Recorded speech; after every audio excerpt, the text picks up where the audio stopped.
Difta. My name is Sian Esther Powell and I am a museum worker and amateur folklorist from mid Cornwall. Now I am here to talk to you today about Cornish folklore and in particular Cornish Piskies. Now you may have heard of pixies or piskies before. They are definitely something that likely would have come up in pop culture that you consume. So whether that is the band Pixies, one of my favourites, I have to admit, or whether it's a pixie haircut, or if you've ever watched or read Harry Potter, which I'm sure many of you will have done, the Cornish Piskies and that, it's piskies. But what you might not have known is that there are lots of different kinds of Cornish pixie or piskey.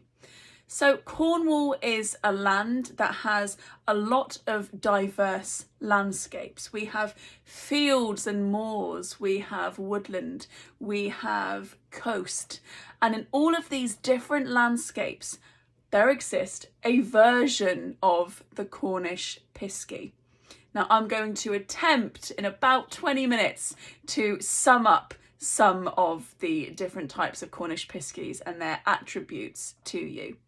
So you've probably heard of the most common one, the standard Cornish piskey, who likes to sit on little toadstools like this. In lots of different types of folklore, these piskies are found on the moors or in kind of natural enchanted areas like woodland. And still, even today, when I go for a walk in the woods, I get a feeling of, ooh, I can believe that there could be something here. Now, these piskies are usually depicted as being very small, and you can see them on charm bracelets sitting on a toadstool like this. But in a lot of the written literary evidence, or I say evidence, along the literary folk tales that have been collected by people, these piskies are in fact usually described as being about 3 foot tall and in ragged clothing. Now, a word that I'm probably going to use quite a lot in this 20-minute segment is the word capricious. Piskies are capricious, so they are capable of doing quite nasty things. There's stories of changeling children where a human child is stolen away by the fair folk and swapped with one of their own. But there are also stories of piskies helping in the house or helping on the farm. But if they do this, if they help you on your land, you should never give them a gift of new clothing, because if you do, they'll bugger off and disappear.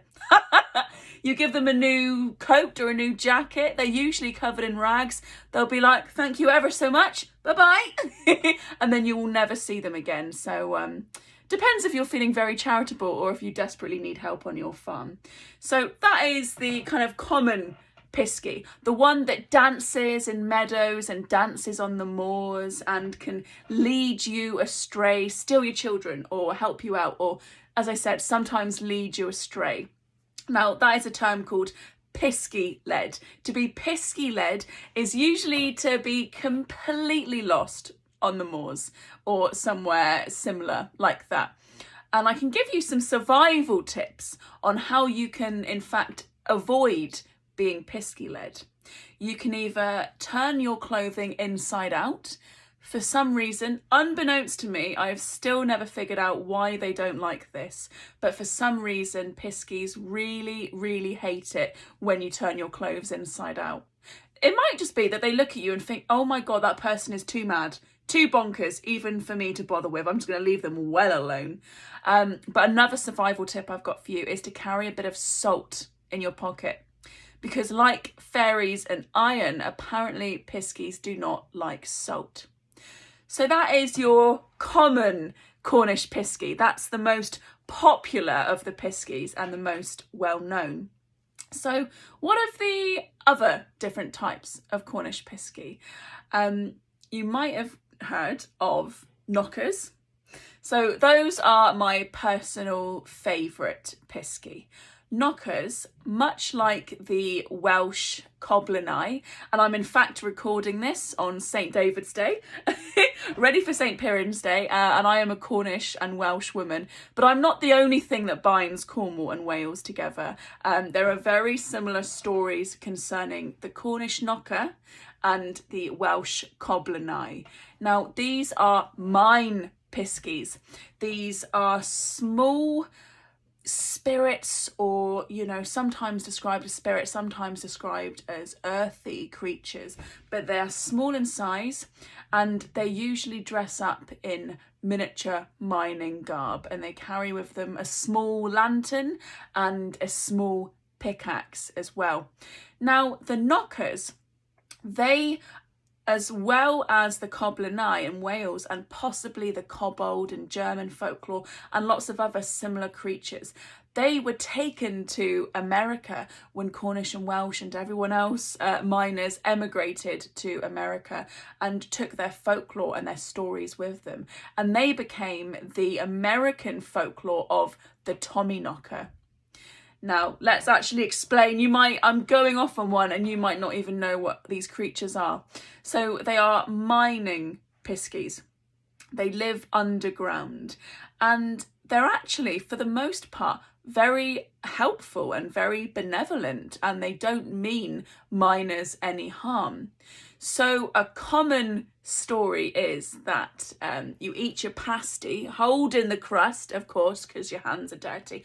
But really, I like to think you're holding the crust because you're giving that away to the knocker at the end of your crib, at the end of your lunch.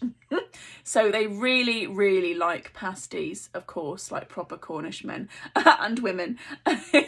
So if you give them pasties at every crib time, crib's another dialect word for lunch, or break, I suppose. But if you give your pasties to them at crib time, then they'll like you and they'll help you. So by help, I mean that they will knock on the side of the mine to let you know where the best ore is. Now that knock is quite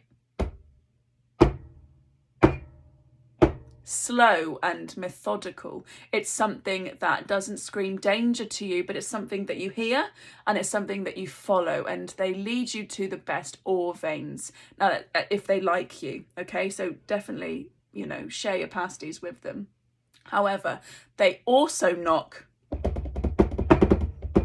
frantically when a mine is about to collapse in. So you definitely want them to like you, because if a mine is about to collapse, it is the knockers that are helping the miners get to safety by alerting them as soon as possible. So I really like the stories of knockers in the mines because there's that lovely element of mutual respect between human beings and the creatures of the other world. And I think that's really nice. And, even if you don't believe in these creatures, a lot of folklore it holds up a mirror to society, and it shows our moral and ethical beliefs, it shows our desires, it shows our fears, it shows the way that we view the world. So I definitely see folklore and storytelling as a mirror for people, and I'm really interested in it for that reason. So it shows that treating other people with kindness and mutual respect will be good for you in the long run, better than being rude and greedy and keeping all your pasty to yourself. And there's a particular story, in fact, of a young lad who, like many young lads in Cornwall, was very excited to become a miner because his father and his father in front of him and so on and so forth were miners. So it was a job that held a lot of significance and a lot of pride for Cornish people. But of course, his first day down the mine, and he realises it's actually really cold and a bit wet and very dangerous and not very fun at all, in fact. So he's built up being a miner in his head, but it comes to it and he's hungry, he's cold, and he's not having a very good time. And someone on shift just has finished a pasty. He's going back on shift and he notices that he's popped a bit of the pasty in the wall, and he thinks it's a bit Bit silly, isn't it? You know, he just put some of his food in the water. I'm going to nick it. I'm going to pinch the food because I'm hungry and I don't want to wait till I get home. So I'm going to pinch that pasty. Oh no, he should not have pinched the pasty, because of course the fella was not leaving a pasty, half of a pasty, in the wall for himself to munch on later. Can't say it would be that tasty after, you know, being stuck down a mine for 4-hour shift. I say 4 hours at the end of a lunch break. I don't think they did 4 hours in total. But no, it was in fact left for the knocker, who was very, very, very offended and upset to find that his pasty had been eaten, and bonked the boy on the head. And, you know, depending on how gruesome you want to get, he could live or he could not. I've heard the story told a few different ways. So don't ever get between a Cornishman and his pasty. It's just not going to end well for you. So those are the Cornish knockers. I love them to bits, but you might well have heard of them. So if you've heard of the Cornish Piskey that likes to sit on toadstools, and you've heard of the Cornish knocker, have you then heard of spriggans? Now, spriggans are a really interesting bit of Cornish folklore because they actually pop up a lot in fantasy and pop culture relating to fantasy and video games. So spriggans are shown in the video game series Elder Scrolls, and they pop up in all of those games, or most of them. But there's no indication that they're anything to do with Cornwall, Cornish folklore, because the spriggans in these video games seem to be, in fact, based on the Marilyn Collins sculpture found in Crouch End, London, in the Parkland Walk. Now, this sculpture depicts a creature that seems to be of the earth completely, seems to have like woodland sprouting out of its body, and that is the same for the creature found in a lot of fantasy and a lot of video games. This creature seemingly made of trees and flowers and plants, but that is completely different to how the spriggan is described in a lot of Cornish folklore and folk tales, you know, primarily collected by Robert Hunt, by William Bottrell, and by other folklorists as well. But the spriggan in those stories is depicted as quite a wizened, twisted old man looking like, but with a big head and kind of bulging features, almost childlike features, big eyes, big ears, usually a bald head, usually kind of, you know, scrunched over like this, quite full of warts and all sorts of lovely things. So quite a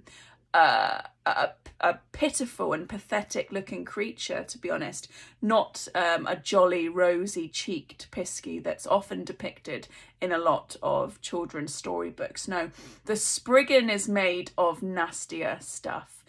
So what the main attributes of the spriggan are is that it usually haunts old ruins and old abandoned buildings.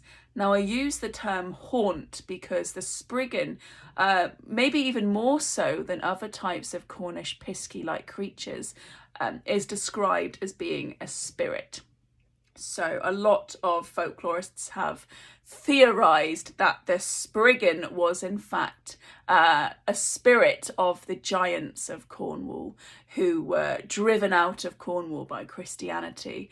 So giants of Cornwall is a whole other topic for another day, but in many myths and legends, Cornwall was first inhabited by a race of giants, and there are many famous giants in Cornish folklore. In fact, Jack the Giant Slayer is a Cornish lad. He's a Cornish boy, and defeating Cormoran on St. Michael's Mount is where he begins his journey. But anyway, spriggans are said to be the spirits of giants. So one of their powers, and they do have many powers, but one of them is that they can swell in size to become like giants. So they can go from these tiny, scrunched over, wizened creatures to giant-like and, you know, very horrifying and terrifying. Now, they also conjure up great storms, and all of this is in the pursuit of guarding their treasure that they have hidden in the ruins of an old abandoned building. Yeah, not very nice at all. I've also read stories of spriggans with their little bows and arrows, shooting their bows and arrows at people, which seems to be quite similar to a lot of folklore and mythology found in other parts of the UK and also in Scandinavia, with elves and elf shot, which is, you know, elves shooting a bow and arrow at their prey, victim. I don't know if they eat them, probably not, but spriggans are not very nice, but completely different to what you might have encountered in other pop culture. And then last but not least, so we've covered moorland, we've covered, you know, woods and forest and that kind of thing, and also old ruins and abandoned places in Cornwall. But we haven't talked about the sea and the coast. Now, of course, Cornwall is a sea peninsula, so we do have a little bit of that, a little bit of coast, a little bit of sea. And there is, in fact, a almost sea-like piskey, and that is the booker. Now, quite similar to the Welsh booker and the Irish puka, which are both like fairy-like or piskey-like creatures found in Irish and Welsh mythology. And the booker in Cornish folklore has two sort of roles. It's in some folk tales, the booker is a kind of sea god, is a merman with seaweed hair and all sorts of other lovely things. Looks like he's really just walked straight from the sea. And it was said that Newlyn fishermen left offerings on the beach for him as a kind of votive offering to this sea god. But however, there is also stories of booker as a separate type of piskey or fairy tribe. Now, this seems definitely in the stories of William Bottrell, who was a very prominent 19th century Cornish folklorist. But in those stories and in others as well, the booker are in fact another type of piskey.